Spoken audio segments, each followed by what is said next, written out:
기독교에서 자주 쓰는 용어는 아니지만 그 출가라고 하는 말이 있습니다. 집을 떠난다라고 하는 뜻인데요. 보통은 이제 불교에서 많이 씁니다. 이제 불교에서 속세를 떠난다라는 뜻으로 이제 출가라는 말을 많이 하는데, 이 출가의 뜻을 한번 찾아보니까 출가의 뜻이 이렇습니다. 번뇌의 엄매인 세속의 인연을 버리고 성자의 수행 생활에 들어감. 어렵게 말하지만 이 말은 그 머리 깎고 산으로 들어간다라고 하는 겁니다. 그래서 이제 속세의 인연을 끊고, 그래서 이제 승려가 되기 위해서는 가족하고의 인연도 끊고 속세의 모든 인연을 끊어야 이제 그 승려가 될 수 있습니다. 제가 군에 있을 때 그 원래 원칙적으로는 그 스님들이 결혼을 할 수가 없는데, 군대 계신 스님들은 결혼을 허락을 했었어요. 그 군 포교 때문에. 그래서 보살님이라고 부르는데, 근데 이제 그 전역을 하잖아요. 전역을 해서 다시 승적을 회복을 해서 다시 이제 이 승려 활동을 하려면 이혼을 했어야 됩니다. 그러니까 이혼을 하지 않으면 다시 이제 승려로 받아주질 않아요. 그러니까 그 정도로 이제 이 출가라고 하는 것이 불교에서는 굉장히 중요합니다. 그래서 불교라는 종교 자체가 원래 세상하고 담을 쌓은 종교죠. 그래서 보통은 요즘은 그래도 조금 이제 법당들이 이제 그 절들이 도시에 있는 절들이 가끔 있습니다만 대개는 다 산 속에 있어요. 그래서 절은 이제 불교는 이제 세상과의 어떤 그런 소통이나 그런 게 아니라 그 개인적인 그 신앙을 하는 거예요. 그래서 이 왜 그러냐면 그 사람들은 자기들이 부처가 된다고 믿거든요. 그래서 이렇게 잘 공덕을 쌓고 잘 수양을 하면 전부 다가 부처가 되고 보살이 된다고 믿기 때문에 이제 그 개인 구원이 이제 유일한 목적인 거예요. 내가 부처가 돼야 되기 때문에 이제 그 산에 들어가서 속세의 모든 인연을 끊는 것이 이제 불교고요. 이 출가라는 말이 잘 쓰지는 않는데 천주교에도 있습니다. 천주교에서는 출가 그러면 어느 경우에 많이 쓰냐하면 세상에서의 인연을 끊고 이제 그 수도원에 들어갈 때 출가라는 말을 많이 써요. 그래서 우리나라에는 이렇게 수도원이 많지는 않습니다. 우리나라에도 있긴 있는데 이제 중세 시대 때는 수도원들이 굉장히 많았어요. 그래서 이 천주교에서의 수도원 그러면 그때도 이제 모든 인연을 다 끊고, 원래 이제 천주교 사제들은 결혼을 안 하니까 다 이제 그 수도원에 들어가서 평생을 나오질 않고요. 거기서 이제 자기들끼리 말씀 보고 기도하고 이제 그럽니다. 그러면서 이제 자신들의 개인적인 영적인 그 수행 그리고 영적인 신앙적인 성장들을 도모하는 거죠. 그런데 재밌는 것은요, 기독교에는 출가라는 말이 없습니다. 불교에도 이 출가라는 말이 있고 천주교에도 출가라는 말이 있어서 이 기독교하고 천주교는 이제 세상하고 담을 쌓고 신하고의 관계, 이제 뭐 불교면 부처가 되겠고요. 그걸 본인이 직접 부처가 되는 거고, 이제 로마 카톨릭, 천주교 같은 경우에는 그들이 말하는 하느님이 되겠는데요. 이렇게 그 신들하고 개인적인 관계를 가지고 이제 개인적인 영적인 성장을 하고 뭐 본인들이 부처가 되고 뭐 이런 것들을 권장하고 또 그런 용어들이 있지만, 기독교에는 이 근본적으로 이 출가라고 하는 개념 자체가 없어요. 그 대표적으로 보면 마태복음 17장에 변화산 사건이 나옵니다. 근데 변화산 사건이 이런 거예요. 예수님께서 이제 베드로, 야고보, 요한을 데리고 산에 올라가셨어요. 그리고 나서 이제 그 산에서 예수님께서 영광스러운 모습으로 변하십니다. 그리고 나서 모세와 엘리야가 나타나서 그 영광스러운 모습으로 변한 예수님하고 같이 대화를 해요. 근데 이제 베드로가 보니까 이게 너무 환상적인 장면인 거죠. 예수님이 막 영광에, 그동안은 계속 이렇게 뭐 좀 거렁뱅이 같은 예수님의 모습을 봤다면 예수님께서 완전히 이제 그 환상적인 모습이 되셔가지고 이제 하나님으로서의 모습이 드러나는 데다가 유대인들에게 있어서 모세와 엘리야는요 상상 이상이에요. 뭐 우리가 세종대왕, 이순신 장군 그 생각하는 거 이상으로. 근데 그 사람들이 이제 딱 나타났으니까 얼마나 좋아요. 너무 환상적인 경험을 하고 나서 베드로가 예수님 앞에 이렇게 이야기를 합니다. 예수님, 여기가 좋사오니 여기에 초막셋을 지어 우리가 이곳에 살겠습니다. 예수님을 위하여 모세를 위하여 엘리야를 위하여 초막셋을 짓고 우리가 여기 살겠습니다 라고 말할 때 우리 주님께서 그 말에 아무런 말씀하지 않으시고 베드로에게 이렇게 말씀하십니다. 이제 내려가자.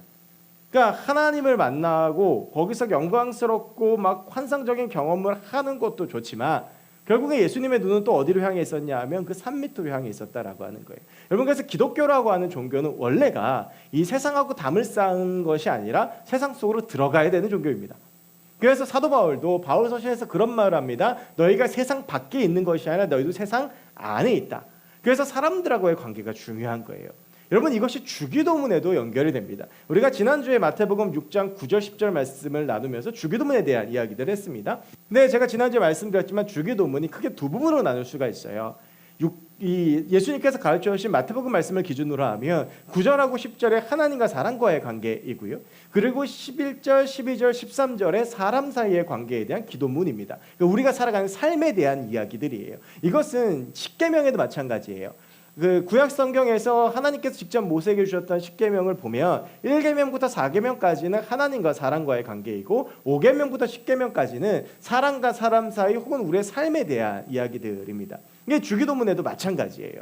그래서 우리가 지난주에 9절하고 10절 말씀에 대해서 나누면서 하나님의 나라에 대해서 이야기를 했는데 그것은 우리가 이제 하나님의 이름을 거룩하게 하고 하나님의 하나님을 고백하고 하나님의 이름을 거룩하게 하고 하나님의 나라가 임하게 하고 그래서 하나님께서 지으셨던 그 에덴 동산 창조 그때의 모습으로 돌아가도록 우리가 살아가야 된다. 그래서 우리가 그걸 하나님께 구해야 된다라고 하는 내용이었습니다. 그러니까 하나님과 사람 사이에서 어떻게 할 것인가 그분과의 관계를 다룬 것이 9절과 10절이었다면 오늘 우리가 함께 그 11절부터 13절까지의 주기도문 후반부의 내용은 하나님과 사람 사이의 문제가 아니라 사람과 사람 사이의 문제입니다.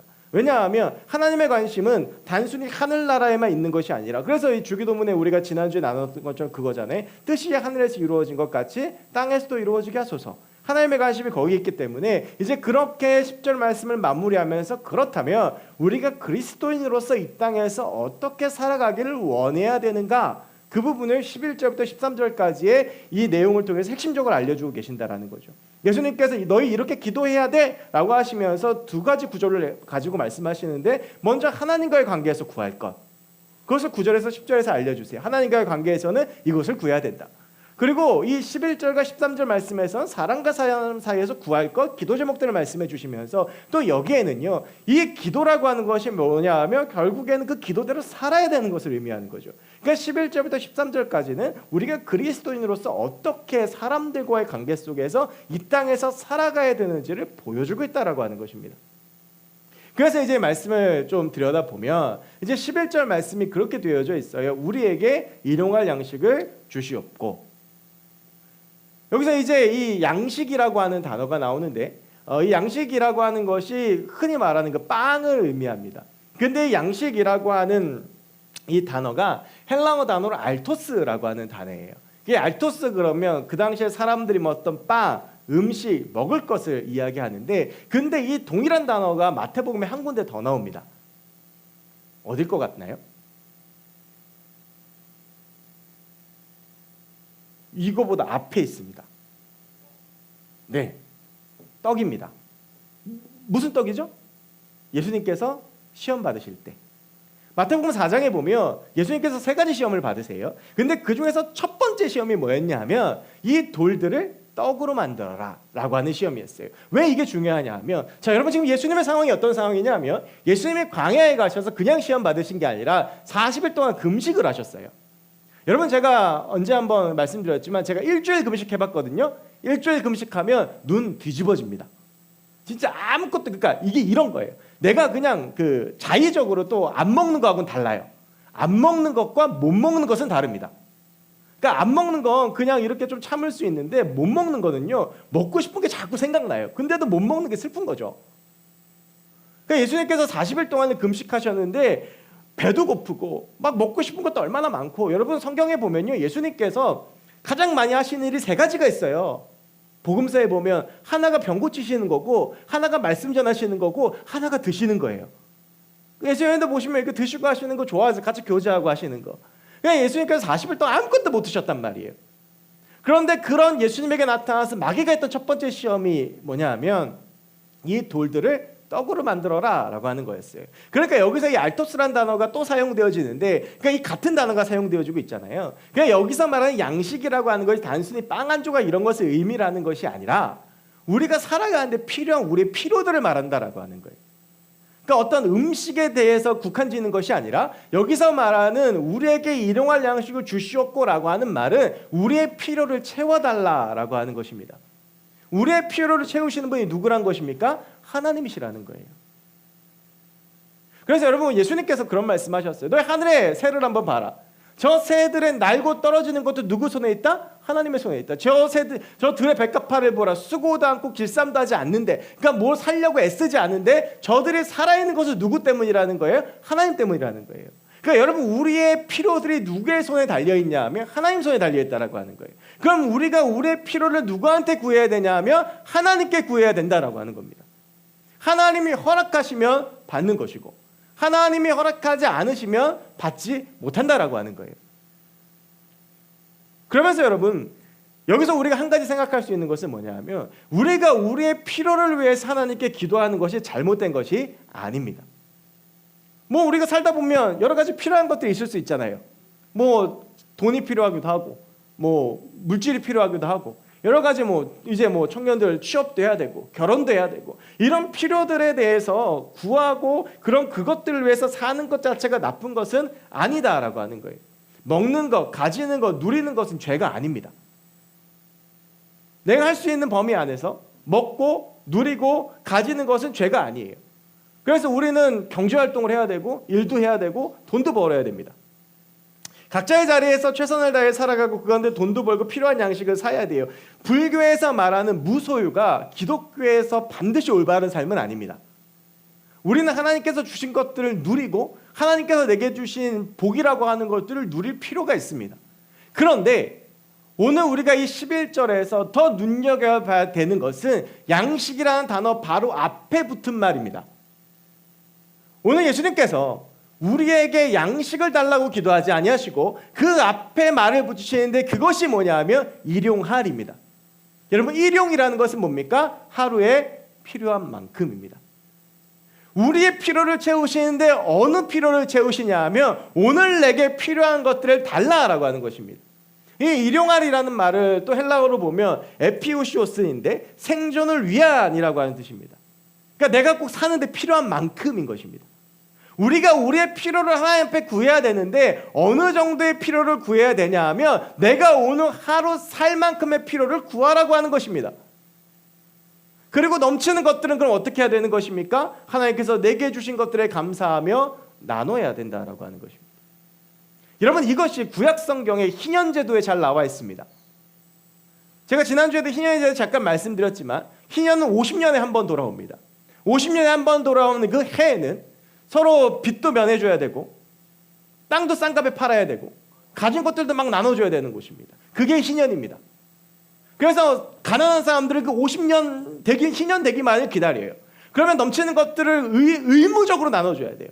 예를 들면 나한테 안 쓰는 땅이 있어. 근데 저 사람은 땅이 필요해? 그럼 나눠줘야 돼요. 내 창고에 들여서 먹을 양식이 있는데 난 지금 안 먹어요? 그럼 그걸 나눠줘야 되는 거예요. 여러분, 하나님께서는요 이미 공동체를 만드실 때 이 원리를 그대로 적용시키셨어요. 그게 뭐냐 하면 만나입니다. 이스라엘 백성들의 최초의 공동체가 광야 공동체라고 볼 수가 있는데요, 이 광야로 쏟아나오는 이스라엘 백성들이 40년 동안 광야에서 돌아다녔어요. 먹을 게 없죠. 뭐 농사를 짓고 그래야 되는데 어디 살 데도 없고 먹을 것도 없으니까 배고파하는 그들을 위해서 하나님께서 허락하실 것이 무엇이었냐면 만나였어요. 배고프다고 하니까 하나님께서요 새벽 이슬을 내리는 것처럼 많은 가루들을 하늘에서 내려주셨어요. 그리고 그것을 만들어서 빵으로 만들어 먹으라고 하셨거든요. 그래서 그 가루를 가지고 집에 가서 빵을 만들었습니다. 그런데 너무 맛있는 거예요. 막 꿀처럼 달고 막 너무 맛있어서 사람들이 생전 처음 보는 곡식인데 빵으로 만드니까 너무 맛있어서 야 이게 뭐야? 라고 했어요. 히브리어로 만나라고 하는 뜻이 이게 무엇이냐라고 하는 뜻이에요. 그러니까 이게 매일 아침마다 들에 나가면 만나가 쫙 깔려 있는 거예요. 그러면 수고 안 해도 돼. 그거 그냥 주워 가지고 와서 빵을 만들면 돼요. 그런데 이 만나에는 한 가지 원칙이 있습니다. 하루가 지나면 썩습니다. 딱 하루만큼만, 그러니까 내가 뭐 좀 귀찮고 내가 좀 뭐 내일 나오기 귀찮아서 요만큼만 떠오면 되는 거를 이만큼 떠왔어요. 그래서 하루 빵을 만들었어. 그리고 남은 거 쟁여놓으면 어떻습니까? 썩는 거예요. 저희 집에 쌀을 사면 20kg씩 사거든요. 애들하고 이제 4인 가족이 먹어야 되니까. 그러면 이제 쌀통에 요만한 이제 김치통에다가 쌀을 부어 놓는데, 부어 놓고 나서 밥을 먹어요. 그러고 나면 그 다음에 어떻게 합니까? 남은 포대에 또 부어요. 원래 그게 저장이잖아요. 그런데 만나라고 하는 것의 원칙은 하루가 지나면 썩어버리는 거예요. 단 안식일 전날에만 이틀치를 가져갈 수 있습니다. 안식일날 아무것도 못하니까. 왜 그렇게 했을까요? 하나님께서 왜 하루가 지나면 그것들을 썩게 하셨을까요? 몸이 불편한 사람들 때문이에요. 몸이 불편한 사람들은 남들보다 늦어. 근데 먼저 간 사람들이 막 며칠씩 다 가지고 가면 굶는 거예요. 사정이 있는 사람들, 뭐 좀 어려운 사람들, 그런 사람들은 가면 없으니까. 그러니까 딱 하루 너 먹을 만큼만 가져가. 처음에 만나가 했을 때 못 모르게 막 3, 4일치 가져갔어. 근데 저장해 놓으니까 썩어버리는 거예요. 그러니까 딱 나한테 일용할 만큼만 가지고 가게 하나님은 만나라고 하는 것을 우리에게 주신 거예요. 여러분, 오늘 예수님께서 말씀하시는 이 일용할 양식이라는 게 바로 이 만나의 원리와 같습니다. 이걸 예수님께서 나중에 비유를 통해서 어떤 비유를 하시냐면 어리석은 부자의 비유를 하세요. 이 비유가 뭐냐면 어떤 부자가 창고 가득히 재물을 쌓아놨어요. 그런데 예수님께서 이렇게 말씀하시는 거예요. 저 영혼은 오늘 밤에 내가 걷어가면 저거다 어떡할까?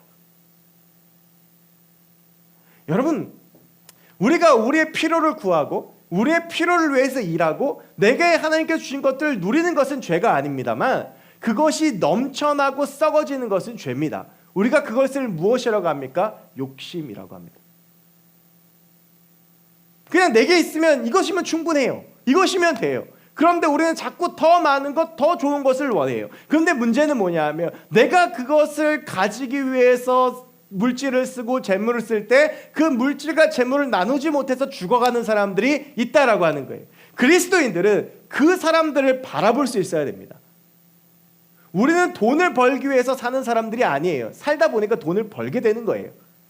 그리고 하나님께서 내게 그런 물질들을 주시면 그것들을 가지고 나눌 수 있고 그것들을 가지고 사람들에게 줄 수 있어야 돼요. 오늘 일용할 양식을 주시옵고라는 이 기도에는 두 가지 의미가 있는데 하나는 내 필요를 채워달라는 것과 또 하나는 필요 이상의 욕심을 내지 않게 해달라는 거예요. 그런데 여러분, 오늘날의 그리스도인들이 욕심에 사로잡혀 있습니다. 통장에 돈 잔뜩 있고 물질 잔뜩 있고 재물 잔뜩 있는데 나누지 않습니다. 내 자녀, 나를 위해선 잘 써요. 그런데 다른 사람들을 위해선 쓰지 않는 거예요. 그러면서 정작 그게 없어져가는 사람들을 위해서는 아무것도 쓰지 않습니다. 여러분, 예를 들면 이런 것들을 선교지 가면 느낄 수 있는데요. 선교지 가면 동남아 같은 데 가면 신발 없이 다니는 애들이 많아요. 그러다가 그냥 녹슨 목 같은 거 밟아서 파상풍 때문에 다리 잘린 애들이 많습니다. 그런데 여러분, 그 선교지 갔다 와서 여러분 신발장 한번 열어보십시오. 신발을 더 들어갈 데가 없어요. 근데도 오늘 뭐라고 말합니까? 신을 신발이 없네. 옷장을 열면 옷장이 미어 터지도록 많은데 신기한 일이에요. 입을 옷이 없어요. 그렇다고 그걸 누구한테 나누지도 않아요. 여러분, 우리는요 일용할 양식을 갖고 사는 사람들이 왜 그런 줄 아세요? 내일 주님 오실지도 몰라요. 여러분, 적어도 우리가 이 마음을 가지고 살아야 돼요. 우리가 예수 그리스도의 다시 오심을 믿고 우리가 그 신앙을 가지고 살아간다면 진작에 고민하고 질문해봐야 되는 건 과연 나는 예수를 기다리고 있는가라는 거예요. 여러분, 내일 주님 오신다면 이게 다 무슨 소용이 있어요? 내일 주님께서 오늘 이 시간 나를 불러가신다면 이것들이 다 무슨 소용이 있어요? 물론 사람의 마음이 그래요. 가지고 싶고 얻고 싶어요. 저도 이렇게 보면 넥타이가 많아요. 그런데 이렇게 넥타이가 많은데 지나가다 예쁜 넥타이를 보면 사고 싶어요. 그럼 저희 집사람이 말해요. 집에 넥타이 많잖아. 그럼 저는 무의식적으로 해요. 별로 안 많아. 한 40개 되거든요. 근데 늘 이렇게 마음에 드는 게 늘 하던 것만 하니까. 근데 40개면 거의 1년 가까이 할 수 있거든요. 근데 내가 볼 때는 이쁜 걸 보면 또 사고 싶은 거야. 근데 안 사도 문제 없어. 여러분, 이게 일용할 양식이에요. 안 사도 안 해도 내가 저걸 취하지 않아도 내가 사는데 문제 없잖아. 그럼 보통 롯데백화점 같은 데 가면 2월 상품 넥타이 사면 35,000원 하거든요. 그럼 내가 그거 안 사고 그거를 나눌 수 있어야 되는 게 그리스도인이라는 거예요. 그런데 우리는 어떠냐 하면 일단 사 모아, 싸놔, 넣어놔. 아마 여러분 옷장 열어보면 한 번밖에 안 입은 옷도 많을 거예요. 여러분 신발은 안 신는 신발도 많을 거예요. 근데 일단 사. 왜 사? 사면 마음이 좋거든. 세상에서 제일 행복한 시간, 인터넷 쇼핑하는 시간. 공항 가면 제일 좋은 시간, 면세점 둘러보는 시간. 안 사도 보면 좋아. 그리고 여러분, 우리가 살 때도요, 필요해서 사는 것도 있지만 필요해서 사는 것 말고 사면 마음에 만족이 있어서 사는 게 있어요. 그리고 사놓고 안 써. 죄입니다. 그리스도인은 물질을 사용하는 것이 세상 사람들과 달라야 돼요. 여러분, 사도 바울이 빌립보서에서도 말하고 로마서에서 말하는 게 뭐예요? 너희는 너희 배를 위해 살지 말라. 너희 배가 신이다. 그 배가 이거예요. 배 나온 게 죄라면 저는 사형감인데, 어쨌든 이 배라고 하는 것이 먹고 누리는 걸 말하는 거예요. 여러분, 그 말이 쭉 이제 그 바울 서신 그리고 이 야고보서에 이르는 그 말들을 보면 당시 교회에도 어떤 모습이 있었냐면, 부자들은 부자대로 살. 여러분, 그래서 여러분 혹시 그 고린도전서의 가장 메인되는 이야기 중에 하나가 뭐냐 하면 성찬 문제예요. 초대교회는 성찬을 매일 했어요. 예를 들면 저녁 6시 되면 성찬을 해. 근데 여러분, 이런 거예요. 자기 사업체 가지고 있고 돈 좀 있고, 그래서 굳이 뭐 일 안 해도 되고, 이런 사람들 시간 맞춰 오기 좋아. 근데 알바해야 돼, 일용직이야, 내가 언제 끝내야 될지 결정 못해, 일하느라 바빠, 그런 사람들은 9시 10시에 와. 성찬은 뭐예요? 다 같이 모여서 주의 몸과 피를 나누는 시간. 근데 6시 온 사람들이 그거 다 먹어버리는 거예요. 가난한 사람들, 진짜 위로가 필요한 사람들 9시 10시에 왔는데 비어있어. 고린도서 11장에서 말하는 주의 몸에 합당하지 않게 먹고 마시는 자가 이런 걸 말합니다.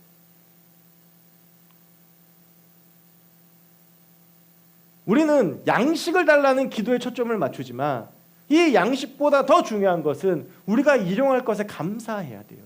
여러분, 우리가 주기도문 매주 합니다. 일용할 양식을 주시옵고, 일용할 양식을 주시옵고. 근데 마음은 어때요? 일용이 아니라 10용, 20용이래요. 많을수록 좋아. 다다익선이야. 근데 오늘 밤에 우리 주님께서 우리 데려가시면 그거 다 어떻게 하시겠어요? 아까 전에 어떤 집사님 한 분이 쭉 지나가셨는데, 그 저희 교구 담당하시는 목사님이 저를 이렇게 부르셨어요. 목사님, 저분이에요. 그래서 얘 누구신데? 왜 제가 저번에 말씀드렸던 분이요. 누구시냐 하면, 저희가 필리핀 단기 선교하는데 이분이 10만 원을 찬조를 하셨어요. 근데 이 집사님이 여자분인데 나이가 좀 있는데 희귀병 환자예요. 남편이 없어요. 혼자 사세요. 그래서 복지관에서 하는 무료 급식을 드시고 그게 유일한 한 끼세요. 그리고 이제 집에 신방 가거나 그러면 집이 너무 어려우신 거예요. 그런데 그분이 새벽 예배가 끝났는데 자기 교구 목사님을 부르시더니 이거 선교에 써달라고 청년부 목사님 전해달라고 봉투를 주셨다는 거예요. 그래서 교구 목사님도 받으면서 1, 2만 원 정도일 줄 알았대요. 열어봤더니 거기 이제 10만 원이 있었던 거예요. 없어서 못합니까, 여러분? 아니요, 마음이 없어서 못하는 거예요. 여러분, 이렇게 편의점 같은 데 가면, 제가 이 얘기 몇 번 했는데, 편의점 같은 데 가면 아동급식 카드 사용 가능합니다 써 있는 거 보시죠. 그게 뭔지 아세요? 집이 가난해서 밥 못 먹는 애들한테 급식 카드가 나와요. 하루에 5,000원씩 충전돼서. 그럼 그거 가지고 꼬마애가 가가지고 편의점 가가지고 도시락 그 카드로 긁어갖고 먹고 사는 거예요. 여러분, 그게 지금 우리 주변에 일어나고 있는 일이에요. 근데 여러분은 오늘 예배 오기까지 뭐 하셨습니까? 오늘도 교회 오면서 입을 옷이 없어서 고민하고, 입을 신발 없다고 신발은 뭐 쌓아놓고도 뭐 신어야 될지 고민하고,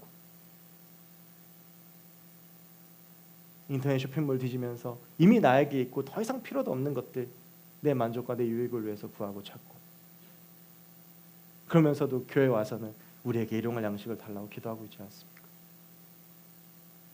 여러분, 기독교는요, 하나님께 나아가는 것만큼이나 중요한 게 나누는 거예요. 우리에겐 출가라는 게 없습니다, 여러분. 기독교는 세상하고 분리된 종교가 아니에요. 여러분, 이 두 가지가 되게 중요한데, 하나님께 나아가는 것만 되고 나눔이 없으면 이거 고장난 거예요. 근데 하나님께 나아가는 것 없고 나누는 것만 있어도 이것도 고장난 거예요. 하나님께 나아갔으면 그 은혜를 가지고 나눌 수 있어야 돼요. 예를 들면 가장 대표적인 게 단기 선교예요. 해외 단기 선교에서 은혜 많이 받고 왔어. 너무 좋아. 근데 삶에선 전혀 그게 드러나지 않아. 삶에선 전혀 그런 것들이 나눠지지 않아. 여러분 그거는 잘못 갔다 온 거예요. 우리의 진짜 신앙은 하나님께 나가서 그 받은 사랑을 가지고 나눌 수 있어야 돼요. 오늘 이 11절 말씀에 담겨 있는 게 그거예요. 여러분 욕심내지 마세요. 세상 사람들처럼 욕심내고 더 많은 걸 가지고 더 많은 걸 누리려고 하지 마세요. 그냥 내게 충분한 것이면 그걸로 돼요. 근데 이 욕심이라는 게 애들부터 있어요. 저희 애들이요, 제가 몇 번 한번 말씀드렸죠. 저희 사택이 한 20평 정도 되는데 처음 올 땐 좋아했어요. 집이 깨끗하거든. 저는 계속 애 낳고 40년 된 집에만 살다 와가지고 집이 깨끗하니까 좋아했어. 근데 어느 날 예영이가 저한테 오더니 그래요. 아빠, 예전 집이 좋은 것 같아. 왜? 넓잖아. 누가 가르쳐주지 않아요. 그렇다고 우리 사는데 아무 문제 없어요. 저희가 애들 내시니까 저희 차, 제가 지금 저 차를 12년째 타고 있는데 별 문제 없어요. 그런데 애가 한번 큰 차를 타고 오면 차를 바꾸자고 그래요. 9살짜리가. 여러분 이게 사람이에요. 그래서 예수님께서는 이 기도해야 된다는 거예요. 우리가 날마다 우리의 욕심과 날마다 우리의 욕망을 제어하지 않으면 우리는 욕심하고 욕망대로 살 수밖에 없어요. 그게 죄성이에요.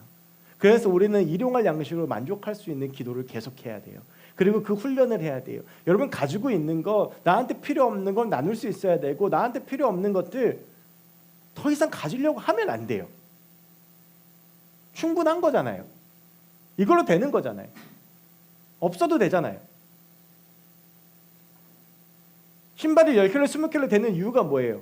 신발의 기능은 뭐 신고 다니면 돼. 근데 뭐예요? 옷에 맞춰서 코디도 해야 되고 기능도 따져봐야 되고 뭐 어떻게 해야 되고. 근데 여러분 기억하세요. 그러는 동안 나의 무관심으로 죽어가는 사람들이 있다는 거.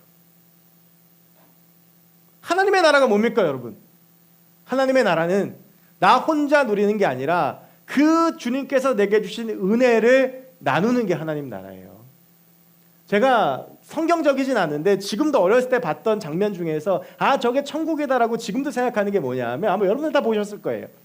괴테의 신곡에 나오는 건데 어떤 사람이 천국에 갔어요. 천국하고 지옥의 차이가 뭐냐? 팔이 굳어 있어. 팔을 굽힐 수가 없어요. 그런데 긴 젓가락만 줘요. 지옥은 같은 사람들이 다 빼빼 말랐대. 근데 천국은 다 포동포동 살이 쪘대. 이유가 뭐냐? 지옥은요 집어서 지만 먹으려고 그러는 거예요. 근데 팔이 굳어 있으니까 어떻게 돼요? 못 먹어요. 아무리 혼자 먹으려고 애써도 음식은 산의 진미가 차려지는데 못 먹는 거야. 근데 천국은 어떤 곳이었어요? 서로 퍼서 먹여주는 거예요. 그러니까 살이 찌는 거예요. 여러분 성경적이는 않지만 성경에 나온 얘기는 아니지만 그게 하나님의 나라예요. 여러분 하나님께서 내게 주신 것을 나눌 수 있고 그래서 가난과 굶주림과 아픔에 있는 사람들이 살아날 수 있는 것. 여러분 이어지는 12절 말씀에서 또 예수님께서 이렇게 말씀하세요. 우리가 우리에게 죄 지은 자를 사하여 준 것 같이 우리의 죄를 사하여 주시옵고. 근데 여러분 이게 조금 이상해요. 왜 그러냐면 제가 11절부터 13절까지가 뭐에 대한 말씀이라고 그랬죠? 사람과 사람 사이의 문제라고 그랬잖아요. 여러분 근데 지금 이 12절에서 구하는 게 뭐예요? 우리의 죄를 사하여 주시옵고. 우리의 죄를 사하는 게 누구세요? 하나님이에요. 그럼 이거는 사람하고 사람 사이의 문제가 아니잖아요. 하나님 앞에 죄를 용서받는 문제인데 회개하는 문제인데 죄를 가지고 하나님 앞에서 이 죄를 용서받는 문제인데 이게 어떻게 사람과 사람 사이의 이야기인가? 여러분 그래서 이 12절 전체를 한번 봐야 되는데 이 12절이 이렇게 되어 있어요. 어디에 포인트를 둬야 되느냐? 우리가 우리에게 죄 지은 자를 사하여 준 것 같이 우리의 죄를 사하여 주시옵고 여기서 우리가 핵심을 봐야 되는 건 뒤에 죄를 사하여 달라는 그 앞에 붙은 말이에요. 여러분 우리가 하나님께서 내게 주시는 용서 하나님께서 내게 베풀어 주시는 그 회개의 은혜들 용서들을 생각하면 무조건적이라고 생각할 때가 많아요. 하나님 무조건 용서해 주신다. 내가 회개하고 죄를 고백하면 무조건 용서해 주신다. 이렇게 생각을 하는데 오늘 본문만 보면 그게 아니에요. 하나님께서 우리의 죄를 용서해 주시는데 전제 조건이 있어요. 그 전제 조건이 뭐예요? 우리가 우리에게 죄 지은 자를 사하여 준 것 같이. 여러분 근데 이 말씀이 얼마나 중요하냐면 주기도문이 13절에서 끝나요. 근데 주님께서 13절에서 주기도문을 끝내시고 이어서 14절, 15절에서 이 12절 말씀을 부연 설명하세요. 뭐라고 하시냐면 너희가 사람의 잘못을 용서하면 너희 하늘 아버지께서 너희 잘못을 용서하시려니와 너희가 사람의 잘못을 용서하지 아니하면 너희 아버지께서도 너희 잘못을 용서하지 아니하시리라. 우리가 하나님께 죄를 용서받기 위해서 우리가 해야 되는 게 뭐라고요? 용서해야 되는 거예요. 나한테 죄 지은 사람, 나한테 상처 준 사람, 내 인생 막은 사람, 내 인생에 뭐 여러 가지 어려움을 준 뭐 나를 차고 떠난 나쁜 놈이든지 뭐 나쁜 여자든지 아니면 뭐 내 인생에 가로막은 인간이든지 내 인생을 뭐 여러 가지로 수렁텅이로 빠졌든지 누가 그랬든지 간에 이유 묻지 않고 그 사람 용서해야 우리도 하나님께 용서받을 수 있다라는 거예요. 이거는 내 죄를 용서해달라는 기도가 아니라 내가 나한테 죄 지은 사람을 용서할 수 있게 해달라는 기도인 거예요, 여러분. 그러면서 예수님께서 말씀하시는 거예요. 너희가 너에게 잘못한 사람을 용서해 줘야 너희의 죄도 용서받는다. 여러분, 예수님께서 이 뒤에 가면 마태복음에서 이걸 비유로 말씀하세요. 18장에서. 그게 뭐예요? 1만 달란트 빚진 자의 비유예요. 어떤 사람이 1만 달란트 빚을 졌어요. 여러분, 1만 달란트가 얼마인 줄 아세요? 우리가 이제 그 왜 달란트 시장을 해가지고 달란트가 별것 아니라고 느끼는데 1달란트 지금 시세로 해서 계산하면 약 6억 정도 됩니다. 1달란트가. 저희 집에 한 50달란트가 있거든요. 한 300억 되는데 1만 달란트면 이게 헤아릴 수가 없는 거예요. 근데 이 사람이 그 나라의 왕한테 그 돈을 빚을 졌어. 그래서 이 왕이 데리고 와서 뭐라고 그래요? 야, 얘 이제 뭐 가족이 먹고 다 잡아갖고 갚게 해. 아니면 사람으로 갚아. 근데 사도 사정을 하니까 측은한 마음이 들었어요. 그래서 어떻게 해요? 풀어줘요. 탕감해줘요. 얼마나 좋아요, 여러분. 빚이 막 몇 조 됐는데 이게 탕감받은 거 아니야. 그래서 집에 이렇게 룰루랄라 가고 있는데 누구를 만난 거야? 100데나리온 빚진 사람을 만난 거예요. 나한테. 100데나리온이면 얼마냐면요, 여러분 1데나리온을 그냥 편의상 하면 10만 원 정도로 볼 수 있어요. 노동자 풍사시거든요. 그럼 100데나리온 그러면 1000만 원 정도 되겠죠? 막 어마어마한 돈을 이제 탕감을 받고 나서 자기한테 1000만 원 빚진 사람을 만난 거예요. 그래가지고 가가지고 이제 돈 갚으라 할 때 못 갚는다가 난 없다 그러니까 막 쥐고 흔든 거예요. 그러니까 목을 그 성경에 보면 재밌어요. 목을 잡고 흔들었다고 돼 있어요. 그러니까 멱살 잡은 거지. 그래갖고 돈 안 갚는다 감옥에 갖다 집어넣었어. 근데 이걸 누가 들었냐 하면 왕이 들은 거예요. 열받은 거야. 1만 달란트를 탕감해줬는데 겨우 100데나리온 탕감을 못 해줘? 저거 진짜 뻔뻔하네. 나쁜 놈이네. 그래서 다시 잡아가지고 너 이거 취소. 너 빚 갚아. 여러분, 이게요 오늘 이 말씀이에요. 하나님께서 우리한테 1만 달란트나 되는 죄를 사해 주셨는데 우리는 우리한테 100데나리온 죄진 사람을 용서를 못 해주는 거예요. 내가 은혜를 받았으면 그 은혜가 흘러나가야 되는데 내가 은혜 받은 거 은혜 받은 건데 나한테 잘못한 건 괘씸한 거야. 물론 여러분 이게 쉽지가 않아요. 여러분 이제 1만 달란트 빚진 사람의 입장에서 그 변명을 한번 보세요. 왕한테 탕감받은 건 탕감받은 거잖아. 근데 여러분 보세요. 1만 달란트를 빚져서 할 정도면 집이 쫄딱 망한 거 아니야. 그럼 이 사람에게 100데나리온은 큰 돈이에요. 자기가 다시 살아나갈 때 돈이야. 이거 포기하는 거 쉽지 않아. 그러니까 어떤 거야? 붙잡고 돈 갚으라고 막 멱살 잡고 흔든 거야. 여러분 용서가 그런 거예요. 용서 쉽지 않아요. 용서하려고 그러면 막 열받고 억울하고 이런 생각 들죠. 여러분 뭐 지금도 여러분 막 열받고 이런 사람 있지 않으세요? 막 자다가 보면 막 벌떡벌떡 일어나고 뭐 인형에 이름 쓰고 송곳을 막 찍고 막 지옥 갔으면 좋겠고 내가 쟤를 천국에서 만나면 어떻게 살지? 막 이런 생각도 들고 같은 교회 안에 있으면 우리 교회 안 나왔으면 좋겠고 막 그냥 미운 거야. 용서가 안 돼. 말로 행동으로 상처 준 거. 근데 오늘 하나님께서 우리에게 뭐라고 말씀하시냐면 이게 해결이 돼야 되는 거예요. 우리가 그 사람 용서하지 않으면 너희도 용서 못 받아 라고 하시는 거예요. 회개라고 하는 것이 하나님과 우리 사이의 문제뿐 아니라 나와 사랑과의 문제이기도 해요. 여러분 그래서 우리가 제가 성경에서 제일 힘들어하는 그 구절이 몇 구절 있어요. 요한일서 4장 20절. 너희가 눈에 보이는 형제도 사랑하지 못하면서 어떻게 눈에 보이지 않는 하나님을 사랑한다고 하느냐. 그리고 일평생 제 목표이자 절대 못할 것 같은 거, 악을 악으로 갚지 말고 선으로 악을 이기라. 욕을 욕으로 갚지 말아라. 이게 말이 돼요, 여러분? 근데 그 말이 안 되는 걸 보여주신 분이 누구세요? 예수님이에요. 저라도 베드로 찾아갔을 거예요. 목적은 다르겠지만.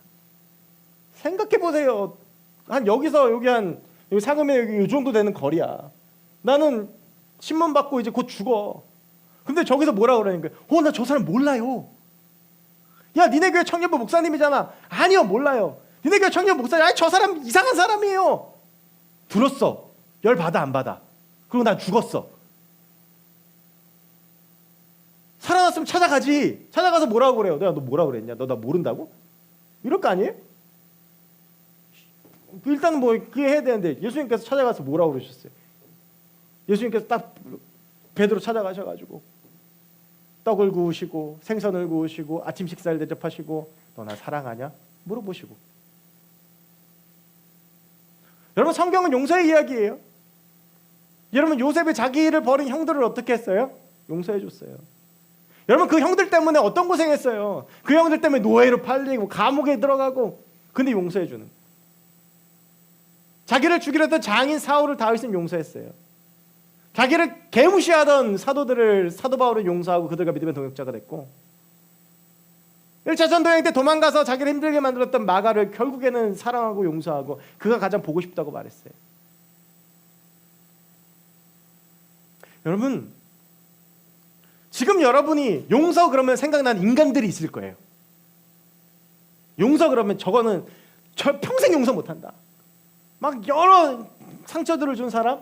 근데 여러분, 그 사람을 용서해야 우리도 용서를 받습니다.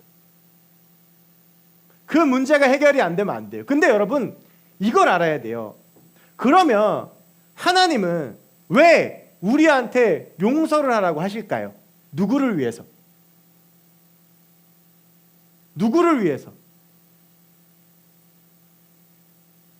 나를 위해서예요.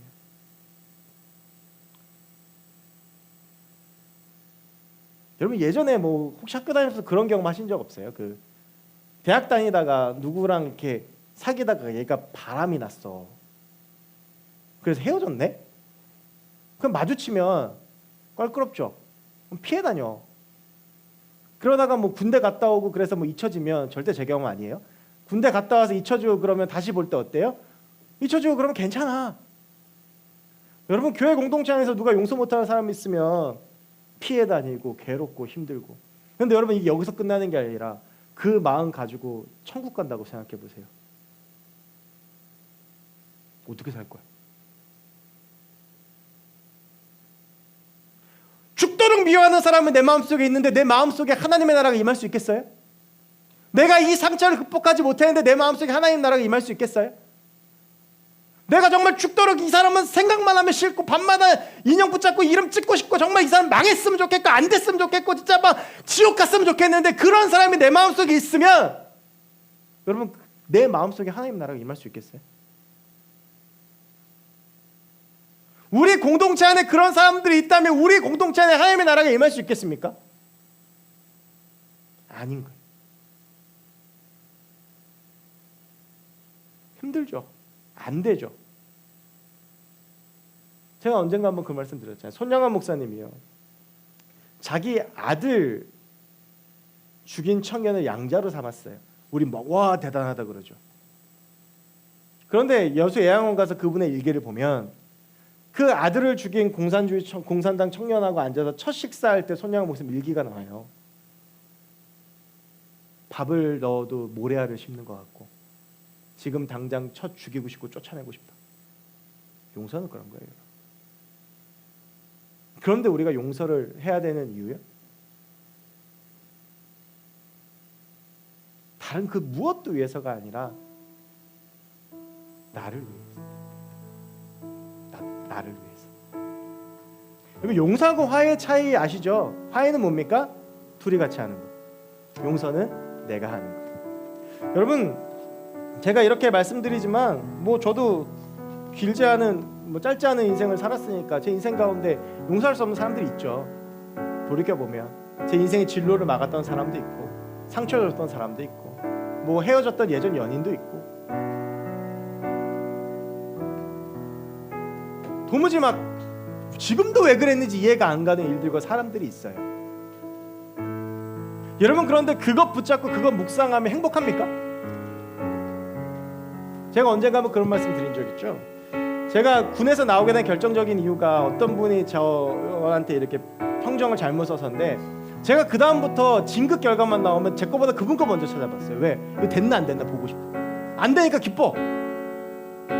결국 안다고 전역했어. 그럼 내가 뭐 달라지고 행복해?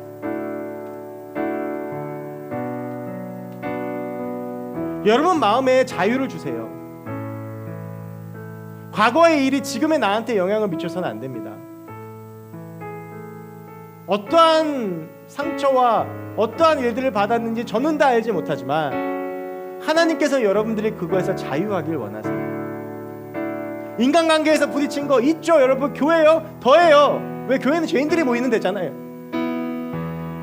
말로 상처 주고 행동으로 상처 주고 막 이렇게 넌 이해가 안 돼. 용서가 안 돼. 그 내가 용서 안 하면 뭐 달라지는 거 있습니다. 나만 괴로운 거예요. 여러분, 우리 주님께서 왜 이거를 매일 기도하라고 했던 이 기도 주기도문에 넣으셨을까? 정말 우리가 살아가면서 얼마나 많은 일들을 경험하는데 그 중에서 꼭 집어서 이 용서에 대한 부분을 집어넣었을까? 이거 해결 안 되면 안 되는 거예요, 여러분. 지금 여러분 마음을 괴롭히고 있는 문제들을 한번 찾아보세요. 내가 지금 왜 괴로운가? 내가 왜 힘든가? 여러분, 그거 아세요? 이 문제 해결이 안 되면 하나님과의 관계가 정상적으로 형성이 안 돼요.